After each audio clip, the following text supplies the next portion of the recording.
talk about the power of the placebo effect. What we believe in our hearts and in our minds has a profound influence on our healing process. We also must believe in the power of belief to reap its benefits. And this goes for any area of our lives. Quantum physics is the most valid science on the planet.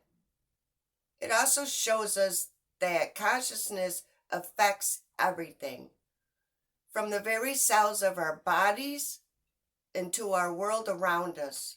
As Greg Braden states in his book, The Spontaneous Healing of Belief, consciousness is the greater wisdom at work, within and around us, and belief is at the forefront. Science, faith, and spirituality are now finding a common ground.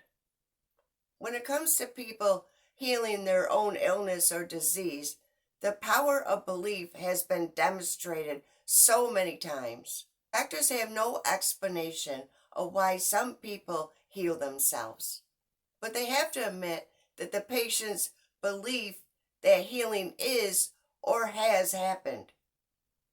I have a story of a man that I knew for many, many years. He was a family friend, and he was also my sister and my parents' neighbor. He lived across the street. In the 70s, he had TB, and he had lost one lung. And later on, he ended up back in the hospital. And the doctors had called his family and told them to come in, that Gordon wasn't going to survive the night, that they needed to come say their goodbyes. Well, the family showed up, and they laid hands on Gordon, and they prayed that he would be healed. And to their surprise and shock, Gordon was down in the cafeteria eating breakfast with his family. They took him from the cafeteria and they did tests on him. And the test showed that his TB in his one lung was completely healed. Gordon lived a full life. In Greg's book, The Spontaneous Healing of Belief, he also mentions a published article by H.K. Beecher in 1955. Beecher was an anesthesiologist at Boston, Mass. He did a study with 20 patients and used the placebo effect. 1/3 of the 20 patients healed themselves from absolutely nothing, no treatment.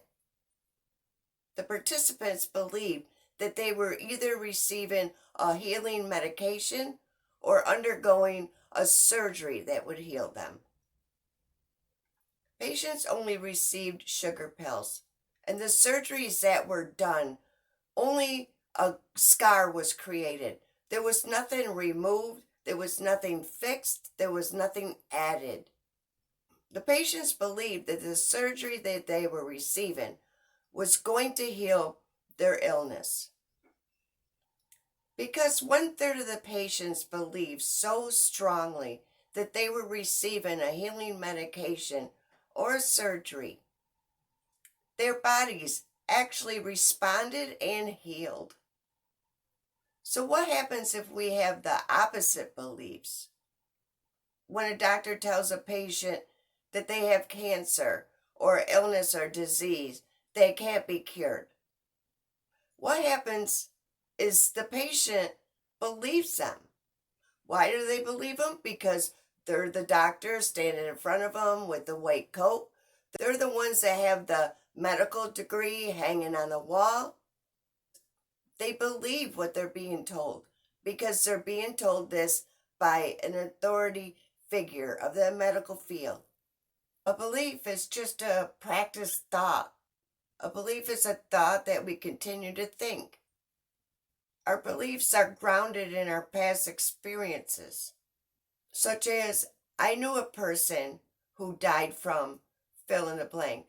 Therefore, I believe that there is no cure. They didn't heal.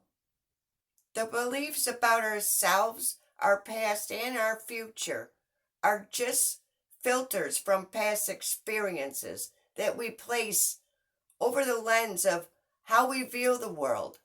The more we think of something, the more apt we're going to believe that it is true. Our minds can create real change in the body, and the science of the placebo effect is proof. Individuals have healed from Parkinson's disease, cancer, MS, such as myself, irritable bowel syndrome, diabetes, and chronic depression, and the list goes on. The no placebo effect. What a patient hears from the doctor can either help them in their healing or not. It depends on the individual themselves and the power of their beliefs that they hold. You don't have to have an illness or a disease to experience the placebo effect. Glasgow University's running team, the runners were told that they were going to receive an injection of doping medication that would help improve their running times. All runners received an injection of just simple saline, and all of the runners had significantly increased their running time. This is an example of the placebo effect. The placebo effect shows us the power of our minds to heal our bodies. When our bodies expect to get better, they often do. Messages are sent to the body in the form of hormones, immune cells, and neurochemicals are all released in the body. Medical research studies have shown the power of the placebo effect. For when we believe that we're going to heal, we're going to get better, we often do. If you like this video, give it a thumbs up, perhaps subscribe. Much love, Lisa.